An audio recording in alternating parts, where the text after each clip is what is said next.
What's up everybody, welcome to the video. My name is Keith. Today's video, we've got this meter here. This is an Itron EM425 UK2. And this is an electricity meter. I'm going to show you how to get a reading on this particular meter. So as you can see, this is the meter here. This is a screen that you need to look at. And if you sort of look closely, you'll be able to see some information on there. But what we're going to do is just press this orange button. So it takes you to this main menu, and as you can see, this is basic one. You need to press these blue buttons till you get to total registers.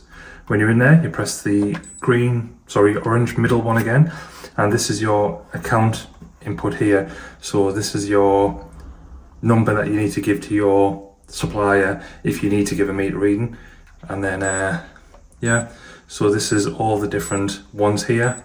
But this is your IMP ACT, which is the one that you need to give. Hopefully that helped you. If it did, please let me know in the comments below. If you have any other questions about this meter, because like I said, this is a pay-as-you-go one. The sort of pay monthly one is very similar, but it is what it is.